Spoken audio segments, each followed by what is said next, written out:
নবীজি বলছেন মেরাজের ঘটনা, সিদ্দিক আকবর দৌড়ায় গেছেন মসজিদে নববীতে, গিয়ে দেখেন নবীজি মেরাজের ঘটনা বর্ণনা করছেন।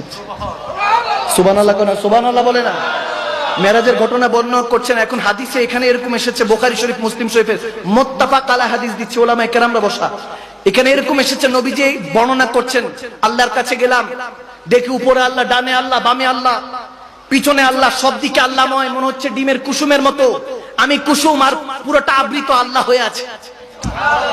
নবীজি যখন বলতেছেন আওয়াদানা কাবা কাউসাইনে, যখন পৌঁছাইলাম এরকম হয়েছে ওরকম, আবু বকর সিদ্দিক উঠে বলতেছে সাবাকতা ইয়া রাসূলুল্লাহ, ইয়া রাসূলুল্লাহ যা বলছেন আপনি সত্য বলছেন। এমন এমন সময় হাদিসের এই জায়গায় এসেছে, নবীজি এখনো ঘটনা শেষও করে নাই, এর আগেই আবু বকর সিদ্দিক বলছে সাবাকতা ইয়া রাসূলুল্লাহ। একজন সাহাবা তো উঠে, হযরত ওমর, হযরত আলী ডাক দিয়ে বলতেছে, ভাই গো, রাসূলকে কথাটা শেষ করতে দেন, ঘটনা তো শেষই করলেন না, এর আগেই বলতেছেন সাদাকতা ইয়া রাসূলুল্লাহ, সাদাকতা আপনি সত্যই বলছেন। তখন সিদ্দিক আকবর একটু শর্মিন্দা হয়ে গেলেন, লজ্জা পেয়ে শাই ফিল করে বলতেছে, আমার মনে হচ্ছে নবীজি যেটা শেষ করবেন এটা সত্যই বলবেন।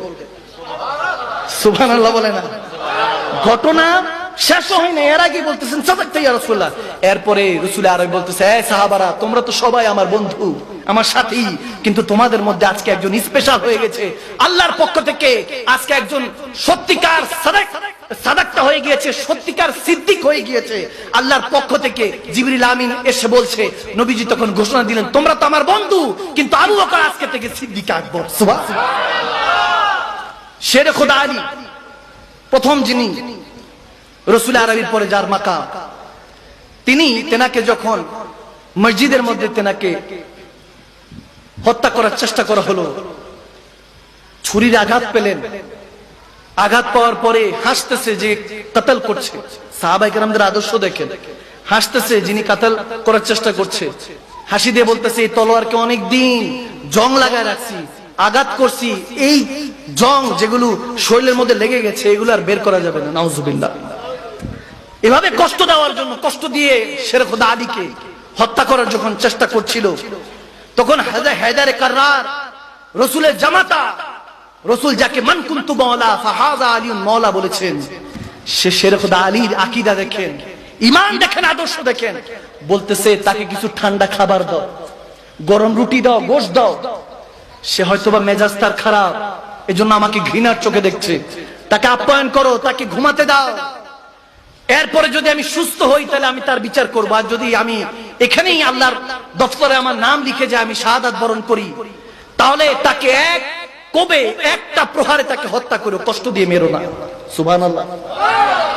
এত আস্তে সুবহানাল্লাহ। আল্লাহু আকবার। আল্লাহ সেই সাহাবায়ে রাসূলদের আদর্শ আমাদেরকে, আহলে বায়াতের আদর্শ বুকে ধারণ করার তৌফিক দান করুন। আমিন বলেন, আমিন বলেন।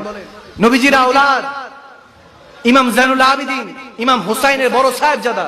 এখন অনেকে আমরা তো দেখেন আল্লাহ রাসূলকে তো মানি, কিন্তু নবীজির আওলাদ কয়জন, নবীজির স্ত্রীগণরা কয়জন, আহলে বায়াত কাদেরকে বলা হয়, খোলাফায়ে রাশিদিন কাদেরকে বলা হয়, জিজ্ঞেস করলে বোমা মারলেও একটা নাম বের হবে না, আওয়াজ দেয় না, ঠিক কিনা? এখন জেনারেশনের অবস্থা এরকম। অনেকে জানে যে ৭২ জন কারবালার ময়দানে শাহাদাতের পেয়ালা পান করেছেন, এর মধ্যে আহলে বায়াত অর্থাৎ নবীজির বংশধর ছিলেন কেউ বলেন ১৭ জন, কেউ বলেন ২২ জন। সুবহানাল্লাহ।